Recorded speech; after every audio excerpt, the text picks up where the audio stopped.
Yes, hello and welcome to the last day of the SPIEL 2023 here in Essen. I'm at the booth of Free League and hello, Martin. Hello, and Marcus, right? Marcus. Yeah. So, you have quite a few new products. Some of them sold out, but some of them still here we can show. I think we start with the One Ring. There we have two new books. Yeah, actually, well, there's one new book for the One Ring, and of course we have the kind of counterpoint to it for Lord of the Rings role-playing. So it's basically the same adventures, the same kind of content, but for the 5e system and the original One Ring system. Since we already have Ruins of the Lost Realm for the One Ring, which kind of was a bit of a discovering the lands in Eriador in different adventure areas, whereas this is a bit more, and that was very much a sandbox approach. This one is a bit more like a traditional, I wouldn't say linear, but still a slightly more traditional adventures and structures. So you can kind of combine those. Less sandbox and more traditional approach, yeah, more sandbox and not so linear. Yeah, exactly. Although, I mean, you'll get the most of them if you get both the books. You can combine it to really make an interesting thing. And of course, some of these adventures kind of lead into, or lead, not into, but towards Moria. Which is the next big thing. Yeah. So that's for the One Ring. Yep. You have a new book for Tales from the Loop. They grow up so fast. We do, and this is actually interesting since it's our,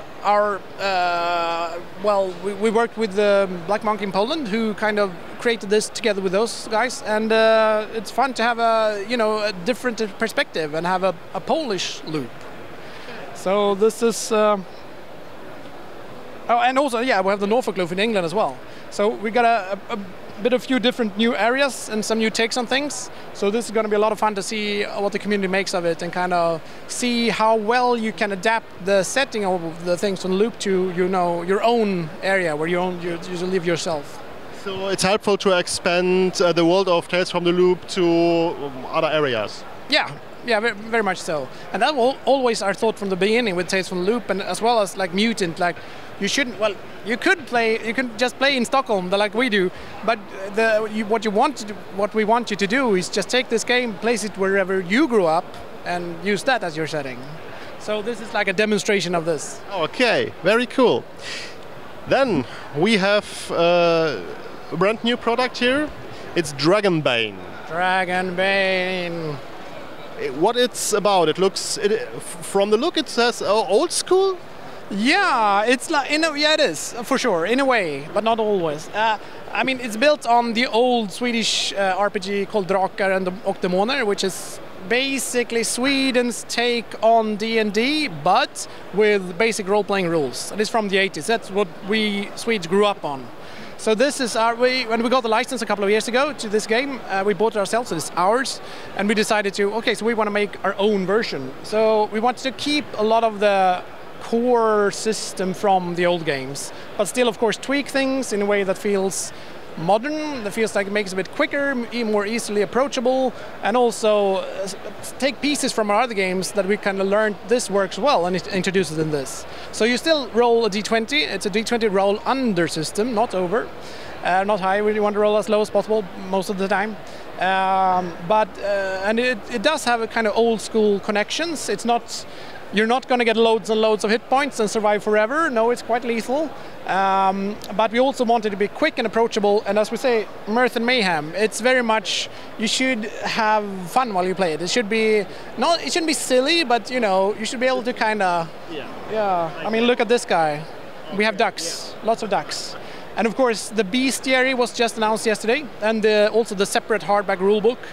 And the bestiary also introduces things like cat people, and we already have the wolf people, so you know, you can make a whole like furry group if you want.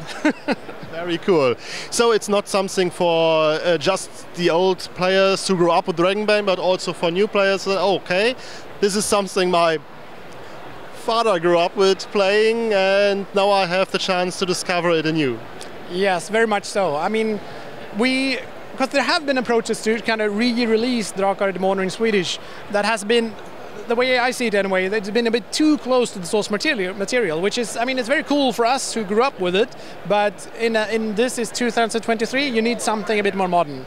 So we've been running demos over here during the con, and it's been going great. We have all ranges of people from, you know, fathers and grandfathers down to kids like 10 or 12. And I've mostly been working on here, and then you just hear people over here laughing. So they're obviously enjoying themselves. That sounds very good. So then, here's the last one we can show. Pirate Borg. Pirate Borg. Yeah, of course, this was just released, and it's built on the Mörkborg engine, or the Mörkborg SRD, and it's Mörkborg, but, you know, on the high seas. There's pirates, there's zombies, there's crazy stuff going on, and I think we have 2 left, so I'm happy you can at least see it. So that's it, yeah. From the look, it looks a little bit, dark and gritty. Oh yeah, I mean, Mörkborg is very much on the OSR, old school Renaissance vibe of things. The rules fit, yeah, these are the rules, just collected. So it's mostly, the rules light, but very much vibes built. You want to capture these kind of, you know, vibes. So yeah, and I think this is one, there are many different kind of Mörkborg games built on the Mörkborg engine, and this was one of our absolute favorites, so we thought at least we'll help the Limitron to publish it. So yeah. So now we run out of things to show, because there are other things, but we can't physically show them right now. There was things, yeah, you run out of some books? Yeah, let's see. We run out of, well, for example, we had the new Lost Mountain Saga for Vaesen, which is a new campaign for Vaesen, made by Eleanor Di Lorenzo, and built basically an adaptation of her YouTube campaign, like actual play campaign, that then we liked quite a bit. So we asked her if she could make an actual campaign for it, and she did. So we ran out of that, of course. We had the new Book of Beasts for Forbidden Lands, which ran out. I think, yeah, there might have been some more as well. I mean, there's so many books. We had our Urban Operations for Twilight 2000, ran out. So yeah, it's been going fast. And of course, looking forward, we have some other interesting stuff. Yeah, that was the next point, because you don't stop here. You say we also have things in the pipeline and things for the future. But I think we mostly will talk about things in the pipeline, because those are the books and RPGs and things that will come out hopefully in the near future. Yeah, I mean, these days with production, shipping, everything is a bit hazy, but yeah, I mean, we have a number of things on the way. Of course, we just finished our the One Ring Kickstarter. Well, I should say the One Ring and Lord of the Rings roleplay Kickstarter for Moria, which is one of the things that, since we got the license to be able to make this game, it's been one of the things we've been planning for the longest time. So it's written by Gareth Hanrahan together with Francesco, of course, and it's going to go deep, basically.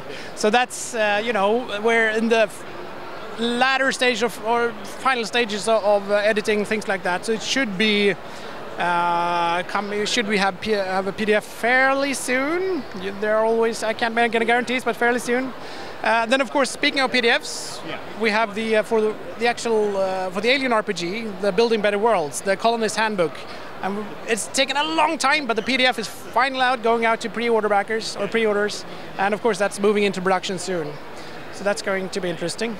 And we have, I mean, speaking of Alien, I mean, it's not the same universe, you all know that, but still Blade Runner is fairly close. Thematically, you could combine it if you like, but I think it's a different approach. But yeah, Blade Runner? Yeah, exactly, Blade Runner. I mean, some claim that it is the same, like Ridley, but others say stuff. But never mind. Yes, Blade Runner, of course. We do have the Replicant Rebellion that we announced recently, which is basically flip the whole game on its head in a way, where you get to play from the other side. You're not a Blade Runner, you're a replicant, a fugitive replicant, which I think, same thing here. This is the book that we kind of been thinking about and wanting to publish for Blade Runner ever since this inception, because we felt that playing as a Blade Runner, as this like, cop hunting slaves, basically, that's what it's about. You should realize that what you're doing is horrible, but it also makes it important to be able to show the other side. So now we're finally here, and it's getting released. And as well, there's another case file, of course, Fiery Angels, which I think they'll be coming concurrently, I think. I hope so. So there are those two products for Blade Runner in the pipeline. Yeah. What else do we have? Wow. Oh, yeah. I did mention the bestiary for Dragonbane. Yeah, I did. Yeah. Good. And of course, now we have something that isn't available yet, but something we can show. Should we take a step over? Let's do it. Yeah. So now we're here at nothing that is for sale yet, but it's something kind of a promo to show. It's a skirmish miniature game set in Mutant Year Zero. That's right. It's also I've been playing skirmish games since I was a wee lad. And over the years, the rest of the team at Free League, I've kind of been pushing them to play some more of these games. We've been doing that, and they've been enjoying it, and we kind of wanted to make a skirmish game of our own. And we've been thinking about which game should we make, which of our settings would we use, and in the end, we landed on Mutant as a kind of a natural, easy-to-use setting. So this is Zone Wars, which is set in the Mutant Year Zero universe, as we said, and it's of course mainly inspired by our own RPG. But we also took some especially visual cues and some inspiration from the computer game that was released a couple of years ago, which we really like as well, even though it's quite difficult. I'm a big turn-based fan myself. So what we wanted to create is a skirmish game that's just like most of our RPGs, easy to access, easy to get into, easy to learn, and also that should it shouldn't really be all that like analysis paralysis triggering. It should be easy to kind of promote the kind of, well, I'll go over here, I'm sure that's going to be fine, that kind of play. So we wanted something it shouldn't just be all luck, of course. I mean, there should be strategy there, definitely, but also have it a decent amount of chaos. So you kind of you don't have to plan all your moves a long time ahead, because that kind of tends to stop things up, right? Sometimes the fact when you play tabletop games, okay, you plan and plan and plan and plan, and then you move and plan and plan and plan. Yes. Yeah. The skirmisher games are mostly fun when you're okay. I swoop in. It's a lot of fighting. Yeah, I mean, one of my favorite skirmish game is Infinity from Corvus Belli, which is very much like and you can kind of string things together. But it's also something that you feel after you played a couple of games, it's like, okay, I need to rest my brain a bit. So we wanted something that you can just pull up easily, quickly, and just get going. So we have these. All in all, it's 4 factions. We have in the core box, we have the Arc Humans, which is basically mutated humans. And against them, we have the Genlab tribe, which are mutant animals. So yeah, you can see ducks over there, and Bormin, the great boar, of course, and so on. And then in the expansion, we have the robots from the Robot Collective, and the Nova sect, which are also like psychically mutated humans. And these boxes combine, well, you do need the core box, of course, but these boxes combine so you can play a 4-player game. And we actually built it from the start to be able to, I mean, it plays fine in 2 players, perfectly fine. But we've had the most fun playing like 3- and 4-player games because it becomes even more chaotic in a way. So I think almost all the scenarios are built to be able to play from 1 to 4 players. And in the core box, you also get a fairly, it's not very in-depth. It's like a light campaign framework.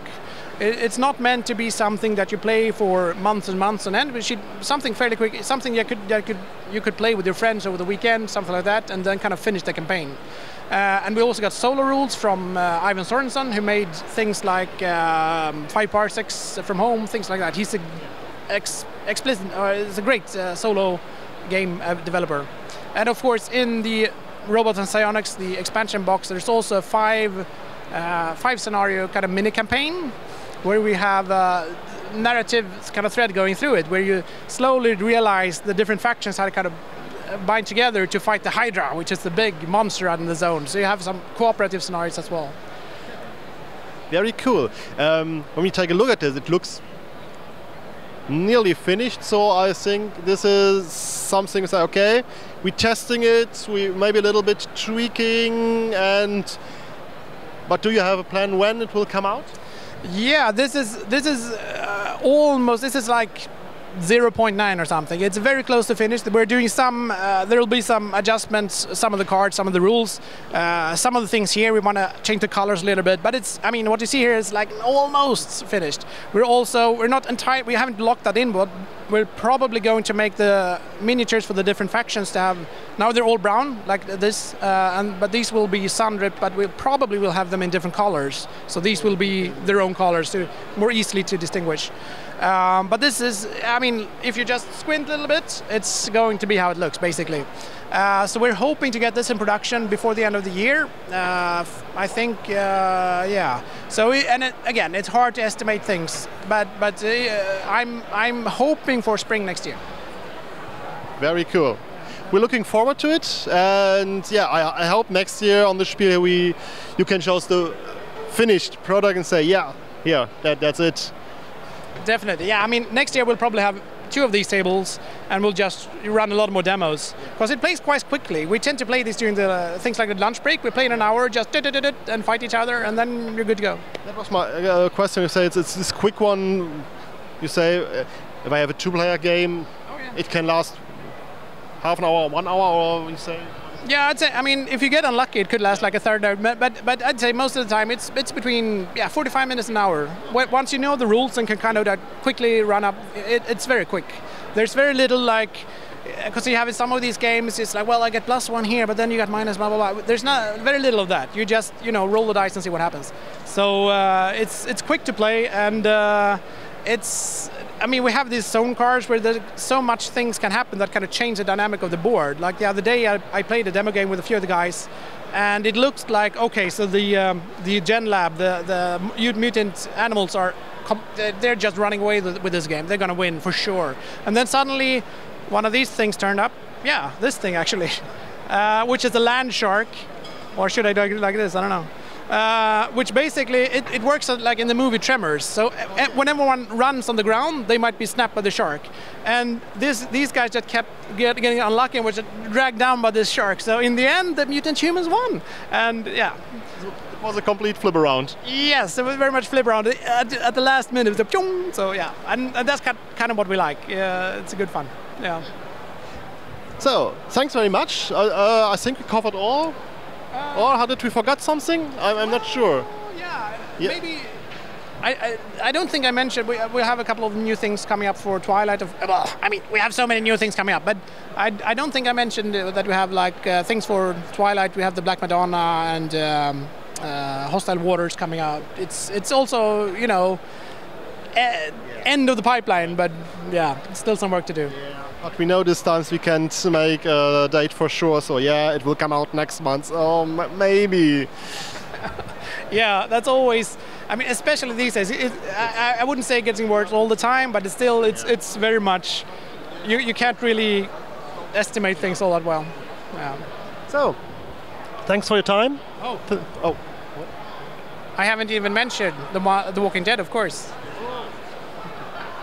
Well, that would be a shame if we forgot them. Yeah, and that's also, again, we are crossing all our fingers and toes for end of November. Yeah. So, a lot of things to look out for, a lot of things if you're fans to buy now or order, and a lot of things you have already planned out, nearly finished for the near future. So, thanks for your time. I wish you a good last day here on the Spiel, and yeah, we hopefully see us next year. We will be here next year, and thank you. I mean, good luck finding and talking to everyone else. Thanks. Take care.